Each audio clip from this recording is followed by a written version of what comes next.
So hello my sweeties and cuties, welcome to my channel. तो आज हम start करने वाले हैं सीज़न 3 को, वो भी शुशु मानवा को, जिसका आप सबको बहुत ज़्यादा इंतज़ार था। तो चलिए आज हम करेंगे सीज़न 3 के एपिसोड 1 को एक्सप्लेन, जो कि बहुत ज़्यादा इमोशनल, मज़ेदार और फैंटास्टिक होने वाला है।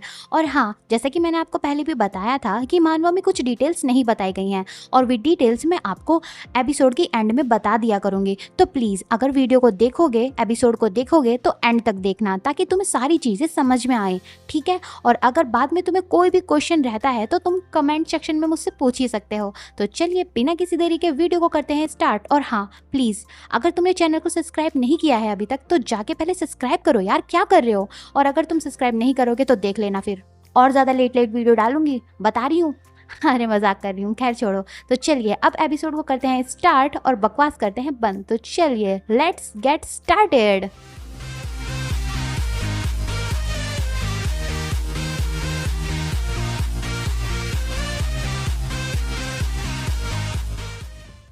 तो सीज़न 3 की स्टार्टिंग हमें एक ब्यूटीफुल और लग्जीरियस लाइब्रेरी दिखाने से होती है, जहां काफ़ी सारी रेयर बुक्स होती हैं। फिर हमें कोरी दिखाया जाता है जो उसी लाइब्रेरी में कहीं जा रहा होता है। फिर कोरी लाइब्रेरी से एक मैजिकल बुक को लेता है और फिर कोरी उस बुक को पढ़ने लगता है ताकि वो मैजिक के बारे में और ज़्यादा डिटेल्स जान सके। तभी कोरी कहता है, ओह मैंने ढूंढ लिया। तभी कोरी शुइना को बुक दिखाकर कहता है, शुशु जिस मटेरियल को हम ढूंढ रहे थे वो इसमें है। लेकिन शुरीना हेड डाउन करके बैठी होती है, जो देखकर कोरी चुप हो जाता है और शुइना को देखने लगता है। फिर कोरी अपनी डायमेंशन पॉकेट से एक ब्लैंकेट निकालता है और हमारी शुरीना को काफ़ी एलिगेंटली वो ब्लैंकेट उड़ाने लगता है, क्योंकि हमारी शुरीना यहाँ सो रही होती है।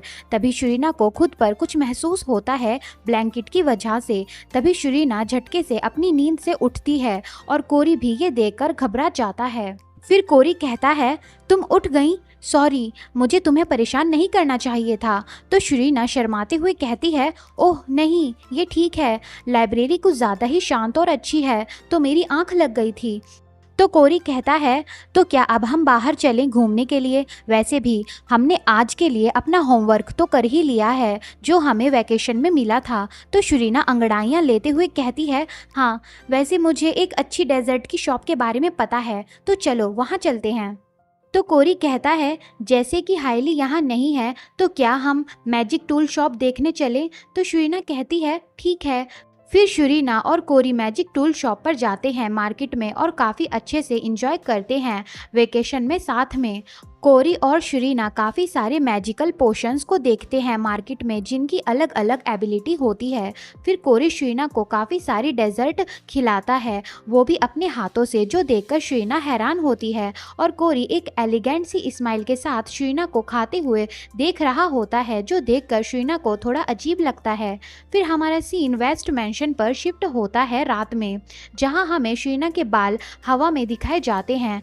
फिर हमें शुरीना दिखाई जाती है जो सोफे पर बैठते हुए कहती है, ये सच में काफ़ी मज़ेदार था।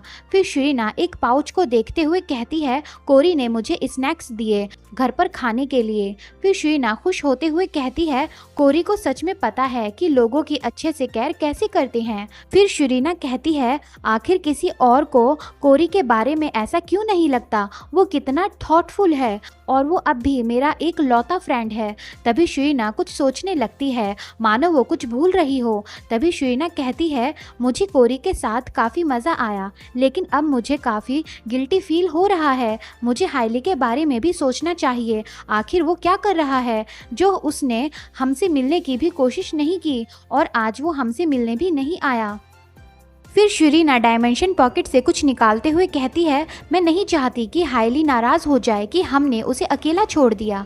फिर शुरीना ट्रांसमीटर लेते हुए कहती है, मुझे अगली बार हाइली के साथ जाने का प्लान बनाना चाहिए। तभी शुरीना ट्रांसमीटर में कहती है, वॉइस कॉल करो प्रिंस हाइली को। तभी ट्रांसमीटर हाइली को कॉल करने लगता है, लेकिन कोई पिक नहीं करता, जो देखकर शुरीना सोचती है, क्या हाइली बिजी है। लेकिन तभी ट्रांसमीटर से आवाज़ आती है, कौन बोल रहा है, जो सुन कर शुरीना खुश हो जाती है कि हाइली ने कॉल उठा ली। तभी शुरीना कहती है, हाइली ये मैं हूँ शुरीना। तो हाइली कहता है, ओह शुशु, सॉरी कि मैं आज नहीं आ पाया। ये सुनकर शुरीना सोचती है, हाइली की आवाज़ कुछ ठीक नहीं लग रही, क्या हाइली के साथ कुछ हुआ है। फिर शुरीना कहती है, तो बताओ हाइली, क्या सब सही जा रहा है? ये सुनकर आगे से कोई जवाब नहीं आता और शुरीना भी कुछ नहीं कहती। एक ऑकवर्ड मोमेंट बन जाता है। तभी हाइली कहता है, हाँ सही जा रहा है, काइंड ऑफ। लेकिन तुमने ये क्यों पूछा? ये सुनकर शुरीना सोचती है, क्या मैंने कुछ गलत पूछ लिया? तो शुरीना कहती है, वो मैंने कोरी के साथ प्लान बनाया था कहीं जाने का, तो मैं ये सोच रही थी क्या तुम भी हमें ज्वाइन कर सकते हो या नहीं। ये सुनकर हाइली कुछ नहीं कहता। तभी हाइली कहता है, माफ़ करना, लेकिन मुझे नहीं लगता कि मैं आ पाऊँगा। ये सुनकर शुरीना नर्वस होते हुए कहती है, मैं समझती हूँ, ठीक है। फिर हाइली कहता है, थैंक यू मुझसे बात करने के लिए। चलो अब मैं तुमसे बाद में बात करूँगा। तभी शुरीना हड़बड़ाहट में कहती है, रुको हाइली, फ़ोन मत काटना। फिर शुरीना हाइली से कहती है, स्ट्रॉन्ग रहना हाइली, जैसा तुम पहले थे, ओके। तभी हमें हाइली के साइड का सीन दिखाया जाता है, जहां हम हाइली को एक डार्क प्लेस पे देखते हैं और हाइली के फेस पर कुछ ब्लड भी लगा होता है और शुरीना की बात सुन वो थोड़ा हैरान होता है। फिर हाइली शुरीना से कहता है, गुड नाइट, मैं तुम्हारे पास जल्द आऊँगा तुमसे मिलने। फिर शुरीना ट्रांसमीटर को पकड़ती है और उसे अपने हाथ में बंद कर लेती है। फिर शुरीना परेशान होते हुए सोचती है, वो क्या था?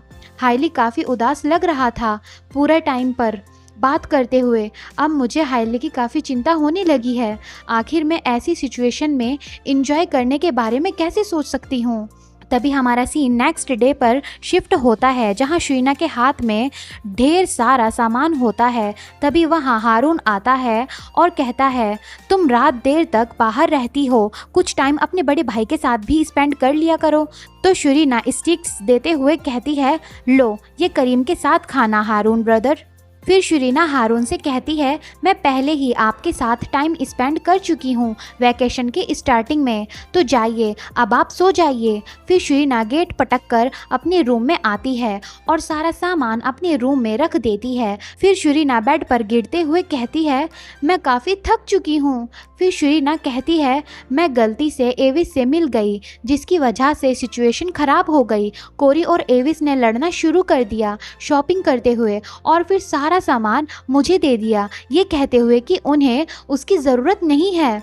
फिर हमें वो सीन दिखाया जाता है जहां कोरी और एविस ने सारा सामान शुरीना को दे दिया होता है और शुरीना ने उनसे कहा था, तुम दोनों ने इतना सामान क्यों लिया जब तुम्हें इनकी ज़रूरत ही नहीं थी। और कोरी, मुझे तुमसे तो ये उम्मीद नहीं थी कि तुम भी ऐसी चीज़ों में फंस जाओगे। ये सब सोचकर और उनकी लड़ाई देखकर शुरीना काफ़ी ज़्यादा खुश हो रही होती है। तभी शुरीना को कुछ याद आता है और वो सोचती है, क्या मैं पागल हो गई हूँ या मैं सच में हाइली के बारे में परेशान हूँ। ये सोचकर शुरीना काफ़ी ज़्यादा फ्रस्ट्रेट होने लगती है। फिर शुरीना उठते हुए सोचती है, जाहिर सी बात है लोग हमेशा खुश नहीं रह सकते और ज़िंदगी हमेशा स्मूथली नहीं जाती, तो शायद ये इतनी भी चिंता वाली बात नहीं होगी। लेकिन फिर शुरीना सोचती है, लेकिन फिर भी मुझे हाइली की काफ़ी ज़्यादा चिंता हो रही है और शुरीना हाइली के बारे में सोचने लगती है। फिर शुरीना हमें बताती है, ओरिजिनल नॉवल में जो स्टोरी थी वो सीनियर ईयर से स्टार्ट होती है, जो ईयर अब स्टार्ट होने वाला है हमारे एकेडमी में। इसका मतलब जो चीयरफुल और स्वीट हाइली है, जिसे मैं जानती हूँ, वो बहुत बुरे डेविल और खूंखार जानवर में बदलने वाला है, जैसा कि नॉवल में लिखा था। एक बार वो सीनियर ईयर में आ जाए तो। फिर शुरीना सोचती है, लोग इतना ज़्यादा तभी बदलते हैं जब कुछ बुरा हुआ होता है या बहुत बड़ा हादसा उनके साथ हो जाता है। तो पता नहीं क्यों मुझे ऐसा फील हो रहा है कि हाइली के साथ कुछ बड़ा हुआ है रिसेंटली। फिर शुरीना परेशान होते हुए सोचती है, मैं सच में नहीं चाहती कि कोई भी ऐसा बने जैसा नॉवल में बताया गया है। तभी कुछ गिरने की आवाज़ आती है, जो सुनकर शुरीना घबरा जाती है। तभी शुरीना नोटिस करती है कि विंडो पर कोई पत्थर फेंक कर मार रहा होता है। तभी शुरीना बाहर विंडो खोलकर कहती है, हारून ब्रदर, क्या मैंने आपको नहीं कहा था कि जाकर सो जाइए। तभी शुरीना बाहर देखकर काफ़ी ज़्यादा हैरान होती है। हम देखते हैं कि ये पत्थर और कोई नहीं बल्कि हाइली ने मारे होते हैं, जो काफ़ी उदास और डार्क लग रहा होता है। हाइली को एकदम अपने घर देख शुरीना कहती है, काफ़ी टाइम हो गया हाइली जब मैंने तुम्हें देखा था। तो हाइली काफ़ी सैड वे में कहता है, हाँ काफ़ी टाइम हो गया है। हाइली को ऐसे देख शरीना को हाइली की और ज़्यादा चिंता होने लगती है। तभी शरीना कहती है, तुम इस तरीके से मुझसे मिलने आए, तुम्हें ज़रूर मुझसे कुछ चाहिए है ना? चलो भी अब बोलो हाइली। ये सुनकर हाइली और ज़्यादा सैड हो जाता है और थोड़ा डार्क भी चला जाता है। फिर हाइली कहता है, तुमने कहा था कि तुम मैजिक टूल लॉक्स को पढ़ सकती हो है ना? तो शरीना कहती है, हाँ मैं पढ़ सकती हूँ उन्हें। फिर हाइली अपनी जैकेट से काफ़ी सारे पेपर्स निकालते हुए कहता है, ये हैं वो। फिर हाइली वे पेपर शरीना को देते हुए कहता है, क्या तुम इनको चेक करके मुझे बता सकती हो कि ये क्या है? ये कल तक कर देना प्लीज़। तो शरीना उन पेपर्स को देखते हुए कहती है, ये ज़्यादा नहीं है, कल तक हो जाएगा। तो हाइली कहता है, मैं तुम्हें वो दूंगा जो भी तुम्हें चाहिए होगा, बस मुझे बता देना कि तुम्हें क्या चाहिए। ये सुनकर शरीना को अजीब लगता है कि हाइली कैसे बिहेव कर रहा है, मानो शरीना कोई स्ट्रेंजर हो उसके लिए। तभी शरीना कहती है, पैसे को तो भूल जाओ, मुझे बस काफ़ी सारी स्वीट्स लाकर दे देना, वो भी रॉयल डेजर्ट। तो हाइली जाते हुए कहता है, ठीक है। फिर शरीना कहती है, ये सब मुझ पर छोड़ दो। तभी हाइली वहाँ से टेलीपोर्ट हो जाता है और शरीना उसे देख रही होती है। फिर शरीना विंडो बंद कर देती है। फिर शरीना विंडो के पास खड़ी होकर सोचने लगती है कि आखिर ये सब चल क्या रहा है। तभी शरीना परेशान होते हुए सोचती है, मुझे ये कल तक करना होगा। नहीं, ये कुछ नहीं है, ज़रूर कुछ बुरा नहीं हुआ होगा, मुझे परेशान होने की ज़रूरत नहीं है। फिर शरीना उन डॉक्यूमेंट्स को देखने लगती है। फिर नेक्स्ट डे शरीना शेनेवेलन के डिस्गाइज में उन डॉक्यूमेंट्स को अनरीड स्पेल से फ्री करने की कोशिश में मार्केट जाती है और सभी कोड्स को धीरे धीरे डिकोड कर रही होती है। और एंड में हमारी ब्यूटीफुल शेनेवेलन सारे डॉक्यूमेंट्स को रॉयल सीक्रेट लैंग्वेज से डिकोड करने में सक्सेसफुल हो जाती है। फिर हमारा सीन नाइट में वेस्ट मैंशन पर शिफ्ट होता है, जहां शरीना डॉक्यूमेंट्स पर हाथ रखकर कहती है, क्या ये सच में यही है? फिर शरीना कहती है, एक बैकग्राउंड चेक पैलेस की चीज़ों पर इतना सब कुछ पता लगाने की कोशिश करने के बावजूद भी ये तो कुछ रैंडम चीज़ें निकली। तभी शरीना सोचती है, वैसे अगर सच में ये इतना इम्पोर्टेंट नहीं है तो फिर ये ठीक है। तभी विंडो पर दोबारा हाइली स्टोन फेंक कर मारता है। फिर शरीना उठते हुए कहती है, हाइली क्या ये तुम हो? फिर शरीना विंडो खोलते हुए कहती है, तुम आ गए।